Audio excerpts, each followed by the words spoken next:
Hello students. अब हम शुरू करते हैं हमारा वीडियो नंबर 4। ठीक है, जो कि यूनिट्स एंड डायमेंशंस पे है और ये प्रीवियस ईयर क्वेश्चंस के ऊपर हम जो सीरीज़ बना रहे हैं उस सीरीज़ का नेक्स्ट वीडियो है। ठीक है बच्चों, तो चलो शुरू करते हैं। हम शुरू करते हैं इसका क्वेश्चन नंबर 1। ये देखो, ये वाला जो क्वेश्चन है ये एक्चुअली 2020 में आया 7 जनवरी को। क्या क्वेश्चन बोलता है? Find the dimension of B square divided by 2 mu naught. B square divided by 2 mu.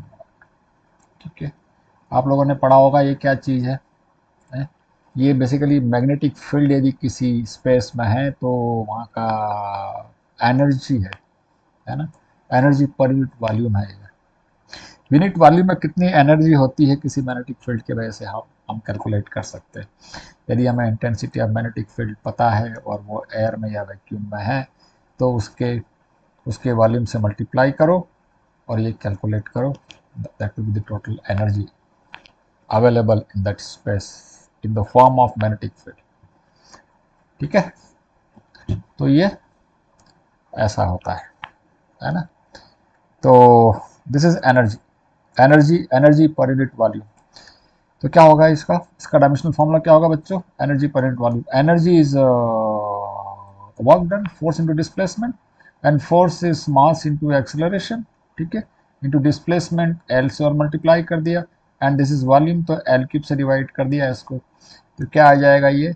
M L minus 1 T minus 2। This is the dimensional formula for this. M L minus 1 T minus 2 कहीं पर है इसमें, M L minus, ये number 1। ठीक है, so number 1 is the correct option. ठीक है बच्चों, आगे चलते हैं। Stopping potential depends on Planck's constant, current, universal gravitational constant and speed of light. बाप रे बाप, चार चार पैरामीटर पे है? Stopping potential means v depends on Planck's constant, h to the power say a. Okay, then what is this? Current a to the power b. Universal gravitational constant g to the power c. Speed of light c to the power d. चार चार चीजें हैं इसमें, 1 2 3 4। Wow, लेकिन हम इसमें 3 ही निकाल सकते हैं। चलो, कुछ होगा इसमें दिया होगा। ठीक है, तो ये है प्लैंक्स कांस्टेंट और करंट और universal gravitational constant and speed of light. ठीक है, चलो कैलकुलेट करते हैं। ये स्टॉपिंग पोटेंशियल है। What is potential? The potential is work done per unit charge is potential. So potential में वर्क डन आएगा। Work done means energy work done, force into displacement. Force is M L, mass into acceleration that is force into displacement, एक और L से multiply कर दिया। ठीक है, तो ये क्या हो गया? Energy work done. But what is potential? Work done per unit charge, तो नीचे चार्ज आएगा Q। And what is Q? Q is equal to AT, या basically current is rate of flow of charge. ठीक है, so Q is AT, so A into T। ठीक है, इसको simplify करेंगे तो T ऊपर चला जाएगा, तो T विल बिकम -3। ठीक है, मैं यही कर देता हूँ क्योंकि मुझे लग रहा है यहाँ पे स्पेस नहीं मिलेगा, तो मैं T को -3 कर देता हूँ और इस A को भी ऊपर ले आता हूँ तो A -1 हो जाएगा। ठीक है, A -1 हो गया। अब मुझे दिख गया यहाँ पर कि A का एक ही टर्म है, यहाँ पर भी A का एक ही है, तो B तो -1 आपको पता चल गया डायरेक्ट यहाँ से। ठीक है, now what is Planck's constant? Planck's constant E is equal to h nu, so h is E by nu। E is again energy, again work done। ठीक है, तो h का हो गया E by nu, so E is energy is work done is force into displacement, force is mass into acceleration into displacement। तो ये क्या हो गया? This is work done, this is energy divided by nu is frequency per second 1 by t।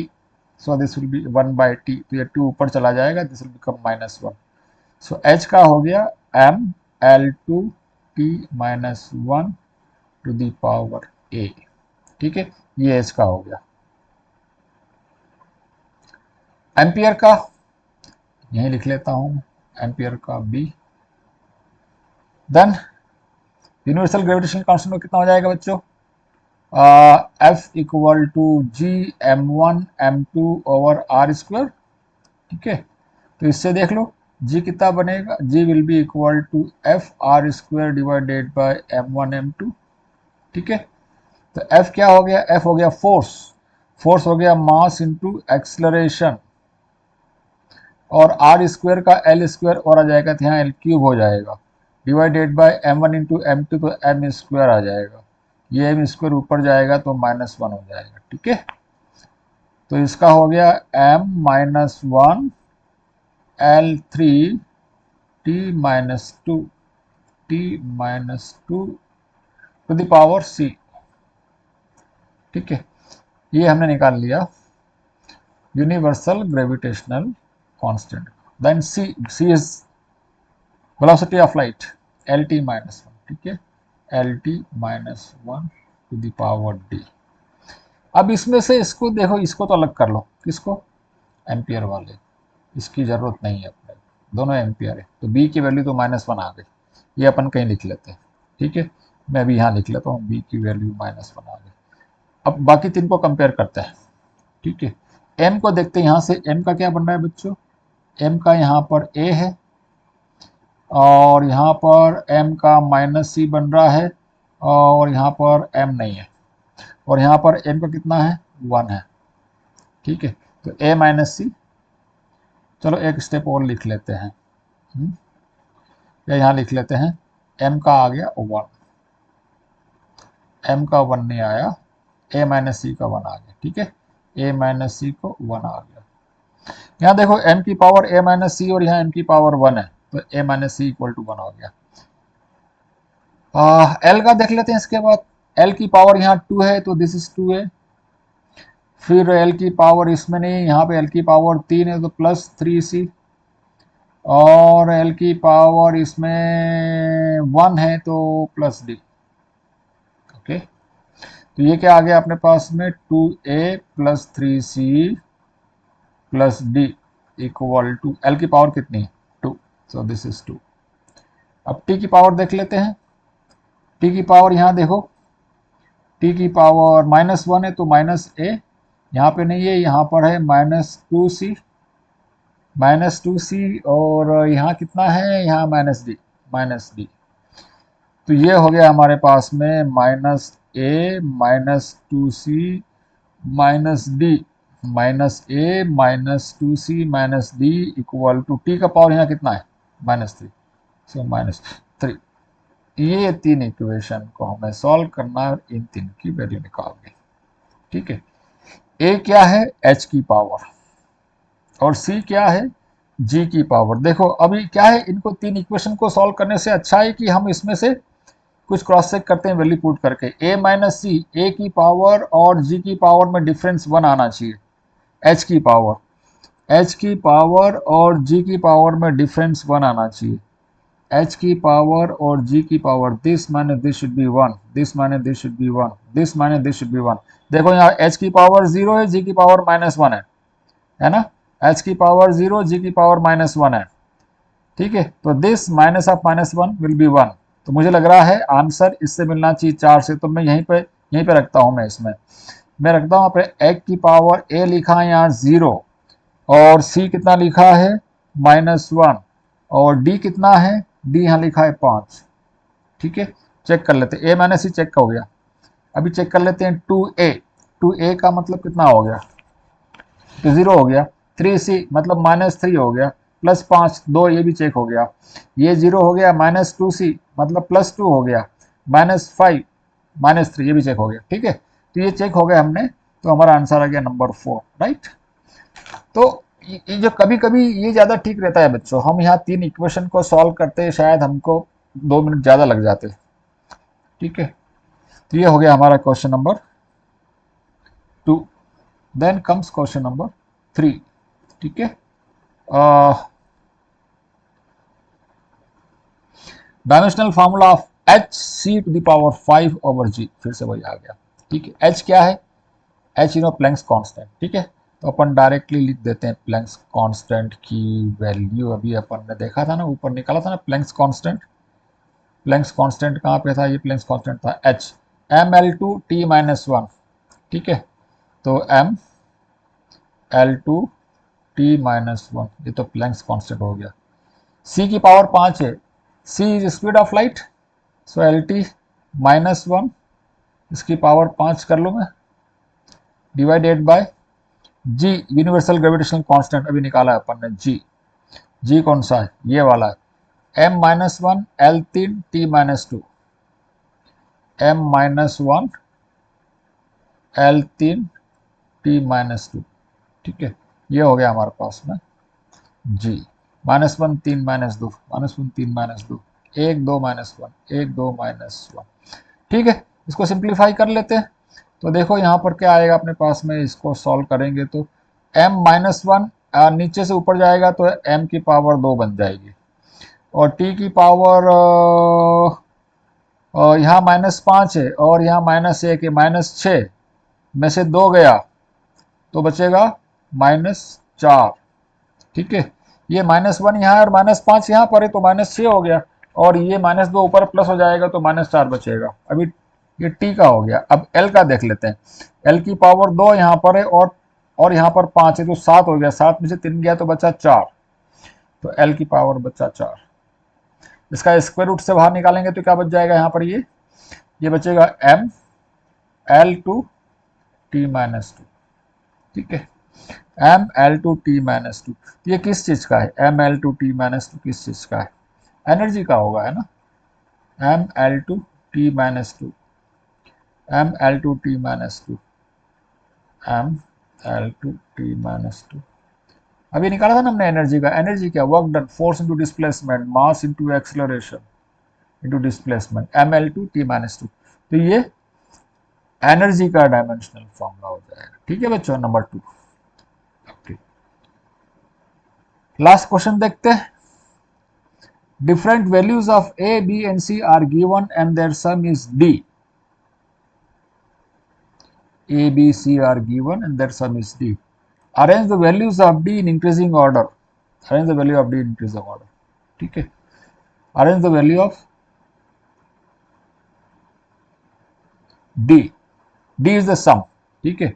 d sum है बच्चों, तो पहले अपन d निकाल लें यहाँ पर, है ना, इसी में निकाल लेता हूँ बच्चों में, है ना, इसी में कैलकुलेट कर लेता हूँ। तो मैं यहाँ d निकाल लेता हूँ, राइट। मैं यहाँ d लिख रहा हूँ, यहाँ मैं एक कॉलम और बना लेता हूँ और इसी कॉलम में मैं d लिख लूँगा, ठीक है। तो थोड़ा सा हो सकता है 10-20 हमारे 10-20 हो गया ना हमारा, हमें कम लगेगा, 10-20 सेकंड कम लगेंगे। अब मैं कैलकुलेटर का यूज़ कर लेता हूँ। मेरे को d क्या है, सबका एडिशन है, तो मैं सबको जोड़ रहा हूँ बच्चों, ठीक है। मैं सबको ऐड कर दे रहा हूँ, मेरे पास कैलकुलेटर है, आप लोग को कैलकुलेटर यूज़ नहीं करना है, ठीक है, मेरे पास ये लिबर्टी है। 220.1 प्लस 20.4567 4567 4567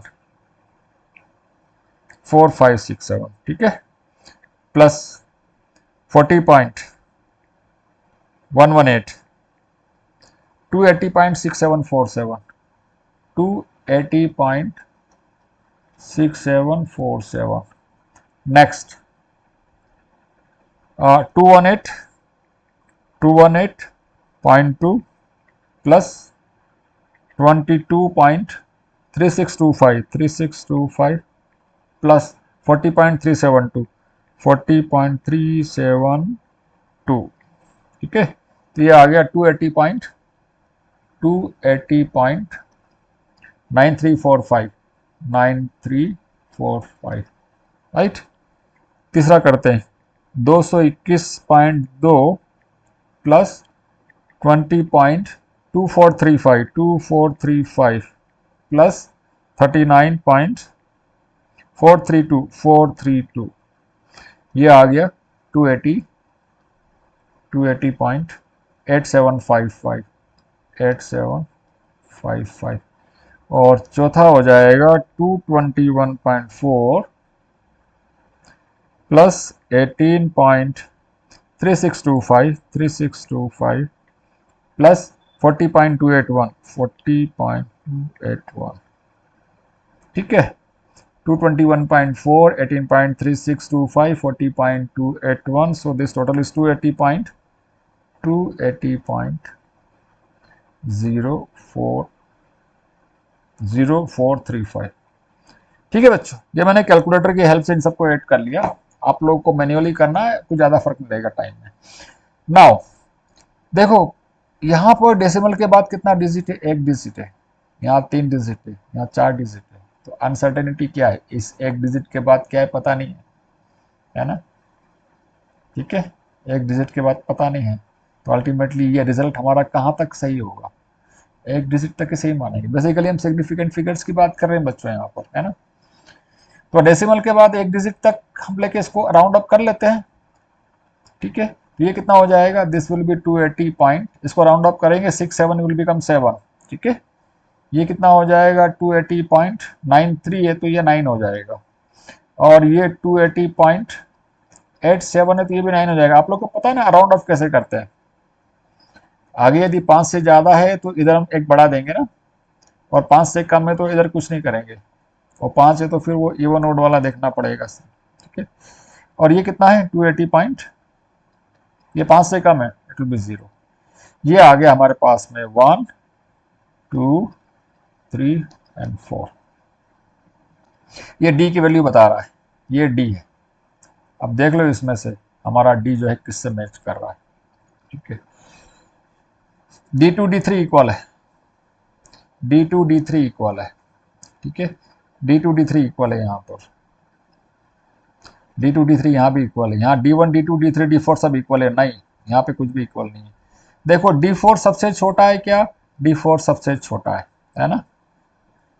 उससे बड़ा D1 है क्या, यस उससे बड़ा D1 है 280.7, उससे बड़ा D2 है क्या, यस, और D2 D3 के बराबर है क्या, yes. So our correct answer is 3, this is correct answer, ठीक है। तो ये बच्चों हमारा हो गया वीडियो नंबर 4। इसमें नंबर ऑफ क्वेश्चन ज़्यादा नहीं थे, सिर्फ 4-5 ही क्वेश्चन थे, मुझे याद नहीं कितने क्वेश्चन थे, सिर्फ 4-5 ही क्वेश्चन थे इस वीडियो में, ठीक है। तो ये हो गया हमारा, है ना, ठीक है। तो चलो यहाँ पर हम डिसकंटिन्यू करते हैं, है ना। अभी हमारे जितने भी क्वेश्चंस हुए हैं उसमें हमें एरर एनालिसिस का कोई क्वेश्चन नहीं आया अभी तक, है ना। और इसमें सिग्निफिकेंट फिगर का भी बस ये एक ही क्वेश्चन आया। अभी हमने 4 वीडियोस बनाए हैं उसमें, देखते हैं आगे और वीडियोस बनाते हैं उस टाइप के क्वेश्चन, क्योंकि वो भी एग्जाम में तो आते हैं बच्चों, ठीक है। तो यहाँ पर हम डिसकंटिन्यू करते हैं इसको, हमारे इस वीडियो को। आप लोगों को यदि कुछ कमेंट्स हो, कुछ क्वेरी हो तो आप लोग कमेंट में डाल सकते हैं, ठीक है। और यदि कोई स्पेसिफिक वीडियो बनाना है किसी स्पेसिफिक चैप्टर पे, किसी कोई स्पेसिफिक प्रॉब्लम के ऊपर, कोई न्यूमेरिकल हो आपके पास कोई कॉम्प्लिकेटेड, तो वो भी आप कमेंट में लिख सकते हैं, तो मैं कोशिश करूँगा उसको वीडियो में इनकॉर्पोरेट करने की, है ना बच्चों, ठीक है। तो यहाँ डिसकंटिन्यू करते हैं, ओके बाय बाय।